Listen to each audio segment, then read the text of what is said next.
Hi ಎಲ್ರಿಗೂ ನಮಸ್ಕಾರ. Net KSET with Priya ಚಾನಲ್ಗೆ ಸ್ವಾಗತ.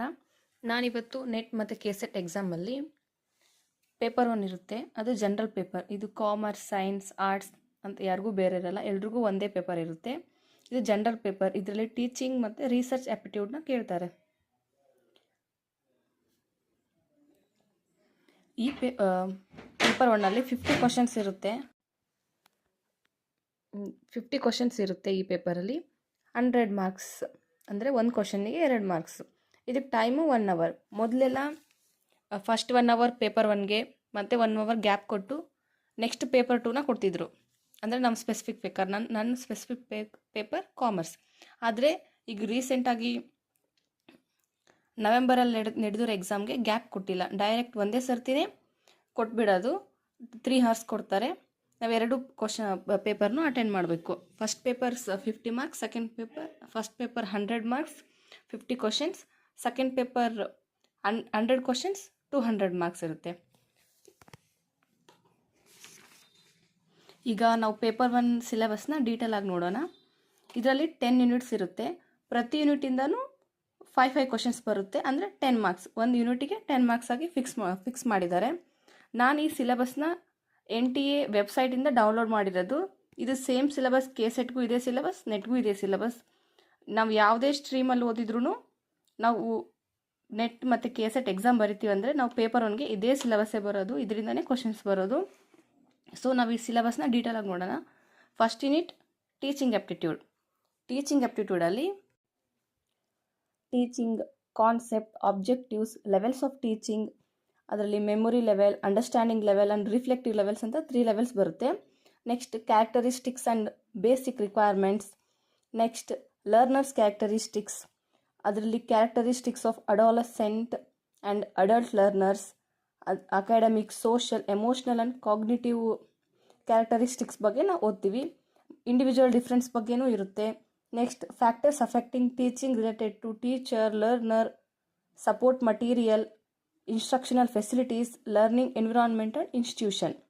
Next, methods of teaching in institutions of higher learning, teacher centered versus learner centered methods, offline method, online methods. Online ಮೆಥಡಲ್ಲಿ Swayamprabha, MOOCs ಇದ್ರ ಬಗ್ಗೆ detail ಆಗಿ ಬರುತ್ತೆ. ಸ್ವಯಂಪ್ರಭಾ ಮೂಕ್ಸ್ ಆದರೆ ಮ್ಯಾಸಿವ್ ಓಪನ್ ಆನ್ಲೈನ್ ಕೋರ್ಸಸ್ ಅಂತ. ಮೂಕ್ಸ್ ಅಂದರೆ ಇದ್ರ ಸ್ವಯಂಪ್ರಭಾ ಮೂಕ್ಸಲ್ಲಿ ಫಿಕ್ಸ್ 1 or 2 ಕ್ವಶನ್ಸ್ ಬಂದೇ ಬರುತ್ತೆ, ಯಾಕಂದರೆ ಇದು ಭಾಳ important. Next teaching support system, traditional, modern and ICT based, information communication technology based ಅಂತ. Next evaluation system, elements and types of evaluation in choice based credit system in higher education, CBCS syllabus ಅಂತೀವಲ್ಲ ಆ ಥರ. Computer based testing, innovations in evaluation ಸಿಸ್ಟಮಲ್ಲಿ ಏನೆಲ್ಲ ಇವಾಗ innovations ಆಗಿದೆ, present ಏನೆಲ್ಲ ನಾವು ಟೀಚಿಂಗಲ್ಲಿ ಯೂಸ್ ಮಾಡ್ತಿದ್ದೀವಿ, ಆನ್ಲೈನ್ ಮೆಥಡ್ಸ್, ಅದೆಲ್ಲದೂ ನಾವು ನೋಡ್ತೀವಿ. ಇದೆಲ್ಲ first chapter. Next second chapter research aptitude. ನಾನು ಪೇಪರ್ 2 ಕಾಮರ್ಸ್ದು ಸಿಲೆಬಸ್ ವಿಡಿಯೋ ಮಾಡಿದಾಗೆ ಹೇಳಿದ್ದೆ. ಪೇಪರ್ 2ನಲ್ಲಿ 5th chapter business statistics and research ಅಂತ ಚಾಪ್ಟರ್ ಇದೆ. ಸೇಮ್ ಈ ಪೇಪರ್ 1ನಲ್ಲೂ ರಿಸರ್ಚ್ ಆ್ಯಪ್ಟಿಟ್ಯೂಡ್ ಅಂತ ಸೆಕೆಂಡ್ ಚಾಪ್ಟರ್ ಹಾಕಿದ್ದಾರೆ. ಆದರೆ ಇಲ್ಲಿ ಸ್ಟ್ಯಾಟಿಸ್ಟಿಕ್ಸ್ ಇರಂಗಿಲ್ಲ, ರಿಸರ್ಚ್ ಬಗ್ಗೆನೇ ಡೀಟೇಲಾಗಿ ಕೊಟ್ಟಿರ್ತಾರೆ, ಮತ್ತು ಇದರಲ್ಲಿ ಇನ್ನೂ ಸ್ವಲ್ಪ ಆ್ಯಡ್ ಮಾಡಿದ್ದಾರೆ. ಆದರೆ ಈ ರಿಸರ್ಚ್ ಚಾಪ್ಟರ್ ಮಾತ್ರ ತುಂಬ ಇಂಪಾರ್ಟೆಂಟ್. ನಾವು ಇದು ಒಂದು ಓದಿದರೆ ಆ ಪೇಪರ್ನೂ ಅಟೆಂಡ್ ಮಾಡ್ಬೋದು, ಈ ಪೇಪರ್ನೂ ಅಟೆಂಡ್ ಮಾಡ್ಬೋದು. ಜೊತೆಗೆ PhD ಎಂಟ್ರೆನ್ಸ್ ಎಕ್ಸಾಮ್ ಇರುತ್ತಲ್ಲ, ಅದರಲ್ಲೂ ಇದು ಸೆಪ್ರೇಟ್ ಒಂದು ಪೇಪರ್ ಇರುತ್ತೆ. ರಿಸರ್ಚ್ ಆ್ಯಪ್ಟಿಟ್ಯೂಡಲ್ಲಿ research meaning, types and characteristics, positivism and post-positivism approach to research. Next, methods of research, experimental, descriptive, historical, qualitative and quantitative methods. ಇದಲ್ಲದೆ ಇನ್ನೂ ತುಂಬ ಮೆಥಡ್ ಬರುತ್ತೆ. Case study method. Next applied research, action research, ಇನ್ನೂ ತುಂಬ research methods ಇದೆ. Next steps of research. ಇದಾದಮೇಲೆ thesis and article writing, format and styles of referencing, application of ICT in research ethics, ಈ last 3 points ಏನಿದೆ ಇದು ಈ ಪೇಪರಲ್ಲಿ add ಮಾಡಿರೋದು. ಆದರೆ ಮೇಲಿಂದು 3 ಪಾಯಿಂಟ್ ಇದಾವಲ್ಲ, 3 ಪಾಯಿಂಟ್ಸ್, ಇದು ನಾವು ಪೇಪರ್ 2ನಲ್ಲಿ ಓದ್ತೀವಿ. ಆದರೆ paper 2 commerce. Next unit 3 comprehension. A passage of text be given, questions be asked from the passage to be answered. ಅಂದರೆ ಒಂದು ಸ್ಪೆಸಿಫಿಕ್ ಒಂದು ಪ್ಯಾಸೇಜ್ ಕೊಡ್ತಾರೆ, ಅದ್ರ ಮೇಲೆ 5 ಕ್ವಶನ್ಸ್ ಕೊಡ್ತಾರೆ, 10 ಮಾರ್ಕ್ಸ್. ನಾವು ಪ್ಯಾಸೇಜ್ನ ಕ್ಲಿಯರಾಗಿ ಅರ್ಥ ಮಾಡ್ಕೊಂಡ್ಬಿಟ್ರೆ ನಾವು 5 ಕ್ವಶನ್ಸ್ನ ಸಾಲ್ವ್ ಮಾಡ್ಬೋದು. ನಮಗೆ 10 ಮಾರ್ಕ್ಸ್ ಬರುತ್ತೆ ಈ ಪ್ಯಾಸೇಜಿಂದ. Next unit communication, 4th unit. ಕಮ್ಯುನಿಕೇಷನಲ್ಲಿ meaning, types and characteristics of communication, then effective communication, verbal and non verbal, intercultural and group communications, classroom communication, barriers to effective communication, mass media and society. ಇದೆಲ್ಲ communication ಚಾಪ್ಟ್ರಲ್ಲಿ ಬರುತ್ತೆ. Next 5th unit mathematical reasoning and aptitude. ಇದರಲ್ಲಿ types of reasoning, number series, letter series, codes and relationships, then mathematical aptitude. ಅದರಲ್ಲಿ fractions, time and distance, ratio, proportions and percentage, profit and loss,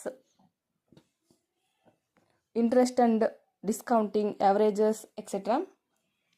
ಇದರಲ್ಲಿ ಇನ್ನೂ ನಾವು boats and streams, alligation, mixture ಇದೆಲ್ಲನೂ ಸೇರುತ್ತೆ. Mathematical aptitude ಅಂದರೆ ಬರೀ ನಾವು ಇದ್ರಾಗ ಎಕ್ಸೆಟ್ರಾ ಅಂತ ಕೊಟ್ಟಿರೋದ್ರಿಂದ ನಾವು ಇನ್ನೂ ಮ್ಯಾಥಮೆಟಿಕಲ್ ಆಪ್ಟಿಟ್ಯೂಡ್ಗೆ ಯಾವುದೆಲ್ಲ ರಿಲೇಟೆಡ್ ಇದೆ ಅಂದರೆ ಬ್ಯಾಂಕಿಂಗ್ ಎಕ್ಸಾಮ್ಸಿಗೆ ಓದ್ಬೇಕಾದ್ರೆ ನಾವು ಏನೆಲ್ಲ ಮ್ಯಾಥ್ಸ್ ಓದ್ತೀವಿ, ಬೇರೆ ನಾವು ಕಾಂಪಿಟೇಟಿವ್ ಎಕ್ಸಾಮ್ ಯಾವುದು ಓದಿದ್ರೂ ನಾವು ಮ್ಯಾಥ್ಸ್ ತಿಳ್ಕೊತೀವಲ್ಲ ಅದೆಲ್ಲದರೂ ಇದರಲ್ಲಿ ತಿಳ್ಕೊಂಡಿರಬೇಕು. ಅದೆಲ್ಲದ್ರ ಮೇಲೆ ಕ್ವಶನ್ಸ್ ಬರುತ್ತೆ.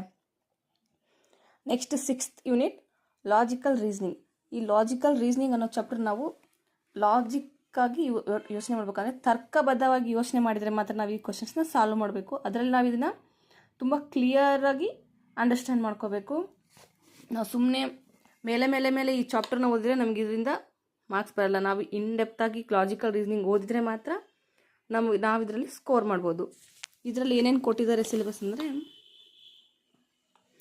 Understanding the structure of argument forms, structure of categorical propositions, mood and figure, formal and informal fallacies, uses of language, connotations and denotations of terms, classical square of opposition.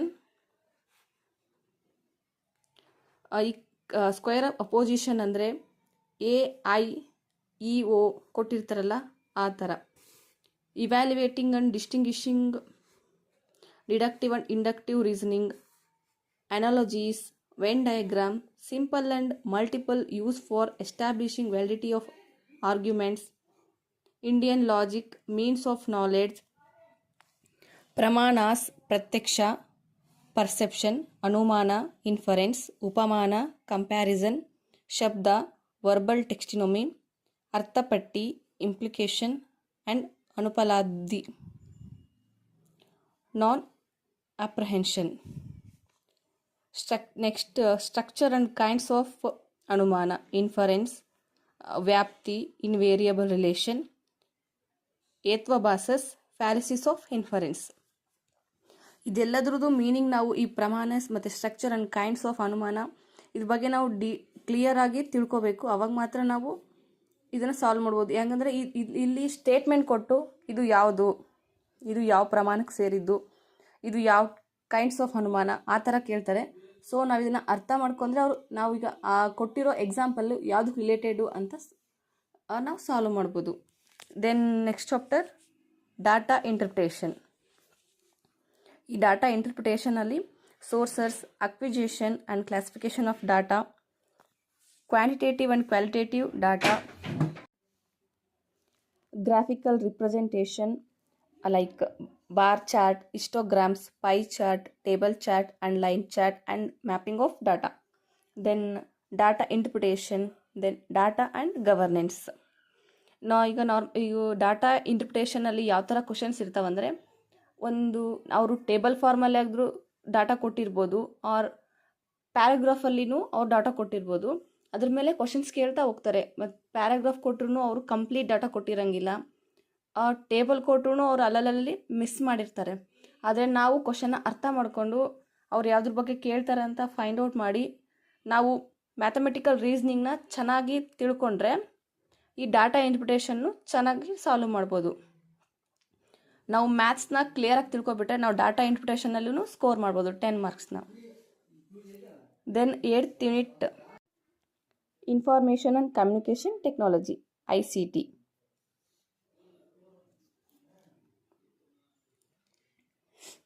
ICT general abbreviations and terminologies, basics of internet, intranet, email, audio and video conferencing, digital initiatives in higher education, ICT and governance.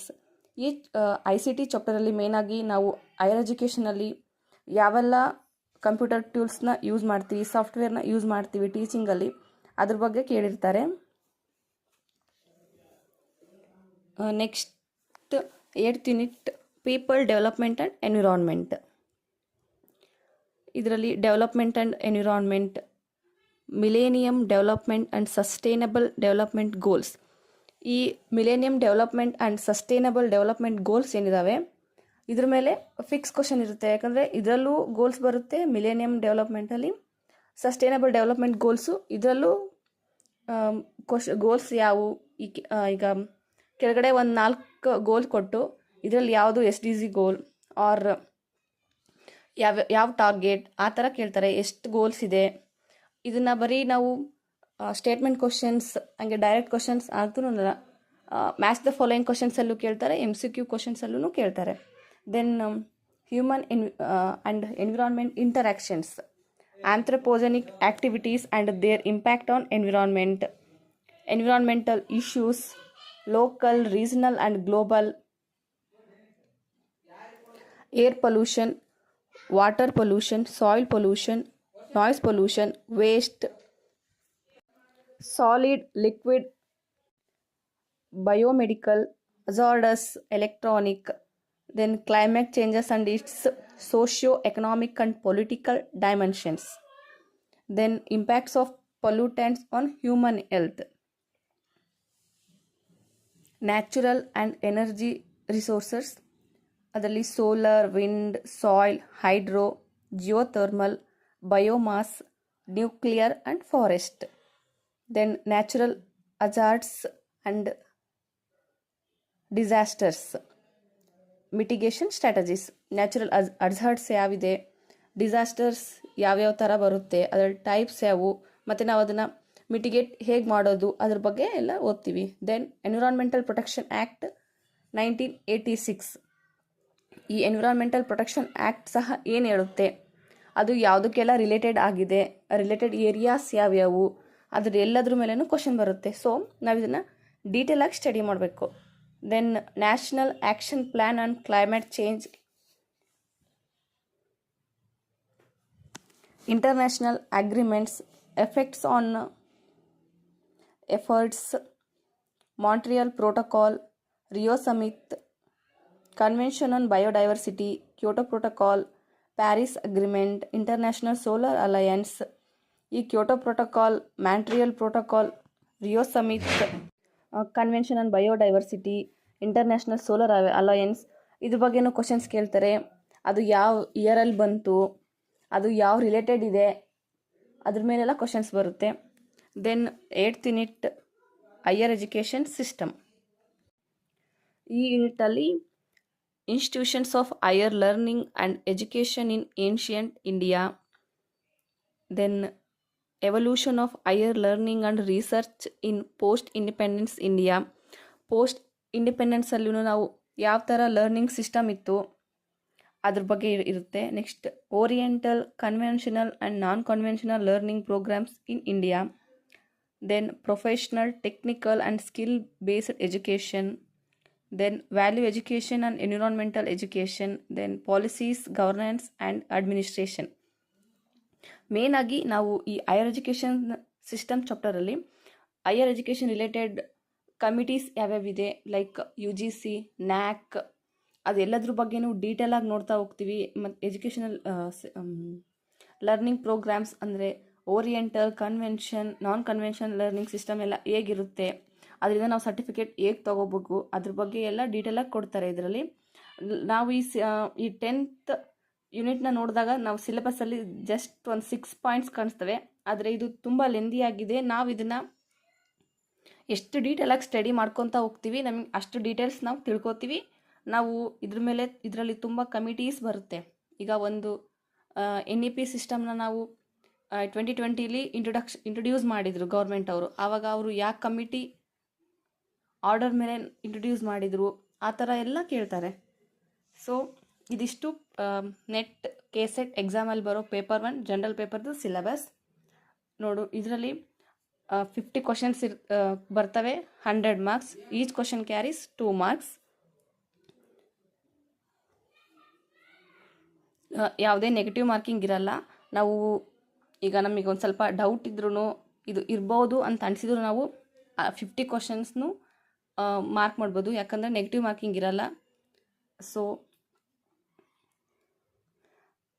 ನನ್ನ video ನಿಮಗೆ ನಮ್ಮ net KCET with Priya ಚಾನಲಿಂದ ಬರೋ ಈ video ನಿಮಗೆ ಇಷ್ಟ ಆಗಿದ್ರೆ like ಮಾಡಿ. ನಿಮ್ಮ ಫ್ರೆಂಡ್ಸ್ ಯಾರೆಲ್ಲ ನೆಟ್ KCET ಎಕ್ಸಾಮ್ಸ್ಗೆ ಪ್ರಿಪೇರ್ ಆಗ್ತಿದ್ದಾರೆ ಅವ್ರ ಜೊತೆ ಈ ವಿಡಿಯೋನ ಶೇರ್ ಮಾಡಿ.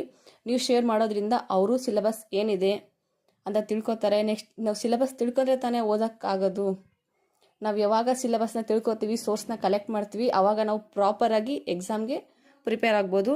ಸೊ ಪ್ಲೀಸ್ ಸಬ್ಸ್ಕ್ರೈಬ್ ಮಾಡಿ. ನೀವು ನನ್ನ ಚಾನಲ್ ಸಬ್ಸ್ಕ್ರೈಬ್ ಮಾಡೋದ್ರಿಂದ ನಾನು ಯಾವುದೇ ವಿಡಿಯೋಸ್ ಅಪ್ಲೋಡ್ ಮಾಡ್ತಾಯಿದ್ರು ನಿಮಗೆ ರೀಚ್ ಆಗುತ್ತೆ. ನಾನು ನೆಕ್ಸ್ಟ್ ಯೂನಿಟ್ ಬೈ ಯೂನಿಟ್ ಟಾಪಿಕ್ಸ್ನ ಕವರ್ ಮಾಡಬೇಕಂತ ಇದ್ದೀನಿ. Paper 1 general paper and paper 2 commerce, ಇದ್ರದಿರೋ ಎಲ್ಲ ಟಾಪಿಕ್ಸ್ನು ಕವರ್ ಮಾಡ್ತೀನಿ. So thanks for watching.